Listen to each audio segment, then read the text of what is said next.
All right, ladies and gentlemen, here we go with the fifth and final game here between DIMAGA and Hasu. We are now tied up 2-2 between these two players. Final game here on Tal'Darim Altar. We can see over in the right-hand position, we of course have Hasu as our red Protoss player, and then over here in the far left-hand position, the 9 o'clock, is DIMAGA as the blue ZerG player. Yes, the final game here on Terminus RE. Did I call it something different? I think I might have called it Tal'Darim. I don't know. But we are on Terminus. This is the map that we're currently located on, and it looks like Hasu's moving out. And we'll be starting off with one base play. So probably that one gate expand is what I'm expecting here. It was either that, in all honesty, or a Forge Fast Expand. The problem on this map, though, with the Forge Fast Expand is that even if you get a nice wall off here and it's nice and protected, you would really have to worry about the ZerG player breaking through those back rocks and then pushing in from that location. So that makes it a little more concerning, and it makes it a little maybe wiser to start off one base play and then move into your expansion first. We can see Hasu will be first scouting out that 12 o'clock position. I expect him immediately then to go into the 9 o'clock position, at which point he will be scouting out DIMAGA. Now DIMAGA, in the fact that he hasn't been scouted yet, may possibly go for hatch first, especially since he's probably assuming that Hasu may not be going for a Forge Fast Expand. Now, obviously, you cannot be 100% certain, and that may very well be why DIMAGA actually has decided to go for pool first. The issue is, if your Protoss opponent has gone Forge Fast Expand and you try to go out with that natural expansion first before the pool, 100% certain that you will be dealing with cannon harass at the back of your natural expansion, and that can be a huge problem, and certainly something that you want to avoid. And ooh, look at that nice juking there. DIMAGA bypassing the worker. This is going to allow him to get up that expansion. Hasu, unfortunately, missing that drone with his scout, wasn't able to prevent him from dropping down that expo. Very, very, very nice play there by DIMAGA. Excellent job. And that's something you definitely want to do. You can't let, if at all possible, that probe scout see you drop that expansion, because we would have seen Hasu immediately pull back with the probe and then drop a pylon to actually prevent DIMAGA from coming down with that. So again, excellent play there by DIMAGA, circumventing that scouting probe and allowing him to get that expo a little bit earlier than he would have otherwise. Now that the pool is up, we do have 4 Zerglings coming out. Mr. Bitters has left the game. That's great. Yeah, awesome stuff. Now, Hasu just about finished that Cybernex core. We can see also coming out here with this second assimilator. So again, really am expecting that one gate expand. He's done it a few times so far in the series, and it seems like it's very probable here as well. So here comes that warp gate research coming out there, actually placing a pylon there up on the high ground. Then we'll be going back to mining for just a wee bit longer before he comes out with his expansion. DIMAGA right now up and just about to finish that natural. Still no extractor either. We'll be seeing that transfer of workers. Are we going to have another queen? Yes, we do have another queen coming out. And ooh, very risky third expansion. And you know what? If Hasu scouted this, he could destroy DIMAGA in the early game, but it doesn't look like Hasu will actually have that opportunity to get that scout down, at least as early as he would need it to.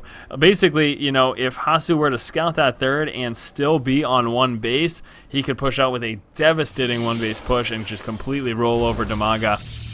The only caveat to that, though, is Hasu's timing would have to be very strong. He'd have to hit right before DIMAGA could possibly have the forces necessary. And the other issue with that, too, is that if DIMAGA were to scout that coming, then he could easily, instead of droning up, just use that extra hatch for more larva, and with that, just make enough units to defend. So it's not absolutely guaranteed that that would have been completely one-sided, but it certainly could have been if Hasu could have denied scouting and gone with a strong push. But again, by the time he actually moves out with this, we can see that expansion is already up right now. He's pretty much committed at this point to going with this one gate expand.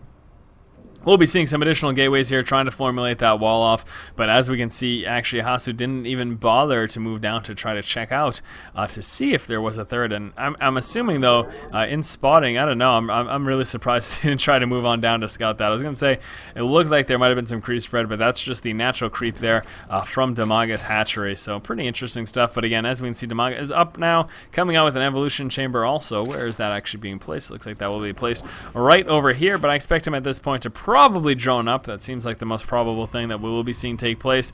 Here are those 2 additional gateways, trying to help him formulate that wall. We can see there's a little bit of space there, just enough for his zealot friend. Besides that, not a whole lot else. will be coming out with that hallucination research, as we have seen Hasu do so far in the series. Incredibly effective for scouting, getting that hallucinated phoenix. Moving on with that is a really great method for him to scout out DIMAGA. DIMAGA right now getting actually out some spore crawlers, also a spine there at the front of his base. Now with that, of course, he's going to be able to use that cloak detection of spotting the observers. The off chance that we would be seeing some very quick DT from Hasu, this would help against that as well. But most importantly, observers also helping with the phoenixes, helping to delay and or deny that scouting. And you can see right now again, DIMAGA really focused on his economy right now, just trying to drone up, get a very strong econ going, coming out with a few more extractors, and actually no, just the 2 here in the main. So these are 2 initial extractors. He's been running on just minerals this whole time, finally getting these other 2 over here, and we'll be coming out with this one over here. Looks like currently no, delayed on that just a little bit. Now back over here, for Hasu, he himself is also working on his economy, getting a very strong one up and running. He does have this forge coming on through. He will have a total of 4 gateways. Probably expect a robo to get placed down for him as well. Now here goes Hasu moving out with that Phoenix Scout as expected. You can see actually very low on the amount of remaining life left there. Not life, but the duration of that hallucinated Phoenix. But he's going to be getting as much scouting as he possibly can, moving all down and around and trying to make sure that he spots the tech. And he also, of course, wants to check the number of expansions. But unfortunately, with that one, due to that spine crawler and that queen fire, wasn't actually able to scout out this third. So still, Hasu is not aware of the third, but here we go. Moving out with this Phoenix should allow him to see it, and finally Hasu is going to be able to spot that third expansion with these hallucinated Phoenix. Wonderful job there. That's exactly the information that he needed. We can see right now Hasu is moving up into his third. He's also coming out with that robotics, and with that, of course, he will be working his way first into observer scouts, but then very likely with this robotics, we will be seeing him go right into some Colossus play, and that's certainly to be expected and certainly can be very effective. Phoenix Scout heading on back home right now after getting all of that vital information, and unfortunately not making it all the way back before he dissipates there. No more remaining life left. I don't know why I keep calling it life, just duration. It doesn't really, he's got life, but it's that was the duration bar, so I'm just being silly. We've got a few stacked defenses here, and the biggest thing in all honesty to take from this is that DIMAGA is so focused on teching up, not only getting that strong economy, but also working his way up into some strong upgrades. Metabolic boost just about finished, getting that roach speed, level 1 Carpus, level 1 melee attacks, get some roaches coming out, infestation pit, getting very close to finish, and also an in-base hatch. So again, not a whole lot of forces early on here for DIMAGA, just trying to get a very, very strong economy, get a lot of upgrades, everything like that. Zealot pinning himself in the corner, allowing the reinforcements to come down, and Hasu quite easily taking out all of those Zerglings. Very, very nice play. Hasu, it didn't end up losing a single unit either. You can see that Zealot just so durable, and with that force field wall allowing the Stalkers to quickly and easily take out the rest of the units, that was certainly a very nice play there from Hasu. Now Hasu will be continuing up this Phoenix hallucination scouting. He wants to check the tech, and he wants to check the unit composition and everything like that. Hasu just needs to know exactly what's going on. It also looks like DIMAGA may very well be trying to move up into an expansion at this position. Hallucinated Phoenix still moving around. He's going to be checking over here and here for expansions. He wants to see if DIMAGA had tried to sneak anything over in any of those positions. And there you go, Observer Scout. Man, Hasu is just all over this scouting. Really unbelievable. Just one after the other. I mean, he's got constant vision on what DIMAGA is doing, and it has been the case for this entire game here. A couple more gateways getting placed out. We've got Blink Research coming out, level 2 weapons upgrade, Thermal Lance, as well as those Colossus working their way on through. Now at the moment we do not have any Colossus in play, but that first one is about halfway finished. So once more, as has been the case for this entire series, macro is all we've been looking at. Not a whole lot of aggression, just macro-focused games. Observer for Hasu, scouting out the position and the composition there for DIMAGA's units. He will actually be spotting that the fact that these infestors are now in play, although I do believe that he has scouted the infestation pit anyways, so I'm sure he knew that they were coming. Yeah, so he knew that they were coming, but now he knows how many there are, where they are, and everything like that. And that's exactly the kind of information that you want.